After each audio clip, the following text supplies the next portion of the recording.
I was in the shower. And then I got out of the shower, and then I had a towel on, and I totally remember it exactly, because I got out, and my roommate at the time said, holy something, holy Keith, something like that, come out here, you gotta check this out. Where the Trade Center tower is on fire, this is nuts, something like that. And I came walking out, and I had my towel on and everything, and I walked out and looked at the TV, and there was the tower with, a smoking hole in the side of it. And couldn't have been maybe 15 seconds later, we saw from the view this plane coming in, and then it's turning, it's going toward it, and the second plane hit. It's 8:52 here in New York. I'm Brian. Some breaking news to report. You're looking at a live picture of the World Trade Center, where we have just received word that a plane apparently has crashed into the tower. At first you thought, is this just like, oh, this is some terrible accident? How does a plane fly into a giant skyscraper like that? But then when you saw another one veer in and hit it, everybody kind of knew this is not an accident. Again, I think the biggest thing is that sense of freedom, that sense of invulnerability, that you could go where you wanted to and you didn't have to worry about stuff. Like, that was the initial impact. And then it was like, well, what happened after that? Now you have a country that's on edge. There's people that want to figure out who did this, everything from understand their motivations as to why they would do it, than to just seek revenge and, get back at the people that did it.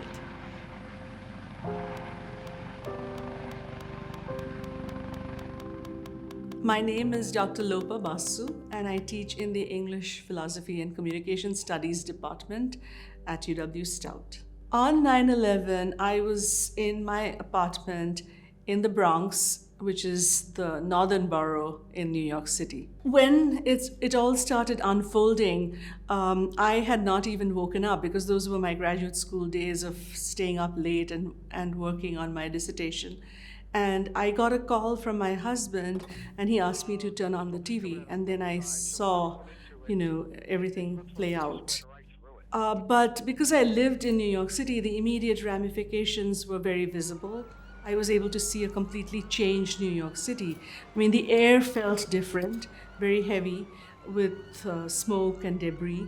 And my school was on 34th Street, which is, closer to ground zero. And, immediately, like, all of the subway stations had changed with photographs of missing people, shrines, and flowers. So I do remember those scenes very vividly.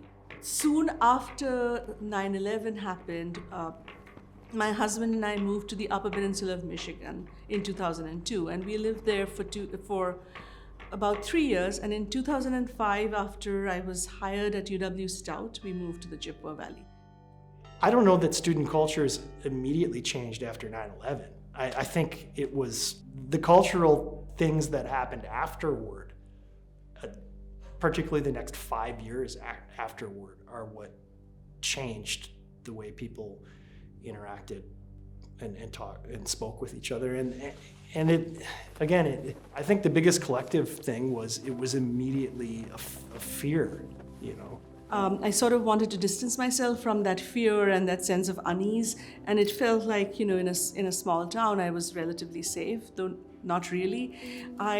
But somehow something changed, maybe around 2013 or 14. I mean, on subsequent visits to New York, and I wanted to engage more and explore more what had happened and what I hadn't been able to process then.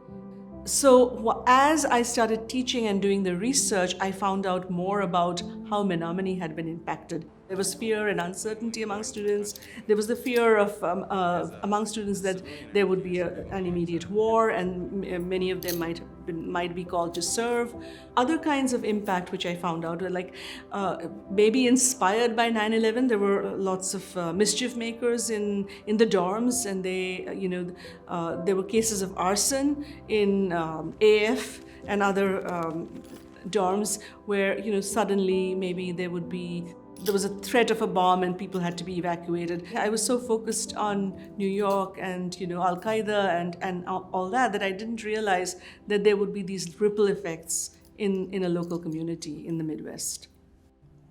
I think there's no way that you're not. There's no way that people aren't impacted by the events of 9/11, because even though it's 20 some years later, everything that came from that influenced your way of life. You don't think about how people just kind of were used to doing things the way that they were done. Like I mentioned on an airplane. You just get on an airplane, you go on an airplane, it doesn't matter, you don't think about those kind of things. In spite of the fact that New York had been so hard hit by an act of terror, there were many voices in the city that were urging, against retaliation. I think the collective horror of what happened is just something that everybody talked about. And, whether or not you knew somebody there, you collectively discussed it. You kind of have to look at your position in the world relevant to all those that came before you and try to learn about, what their circumstances were and what the scenarios were in the world at the time. Just because we are distanced 20 or 50 or 75 years doesn't mean that history ends. And we always have a choice, if we know history, to do things differently. I think as a literary scholar, I like to share all the stories that are being written and told.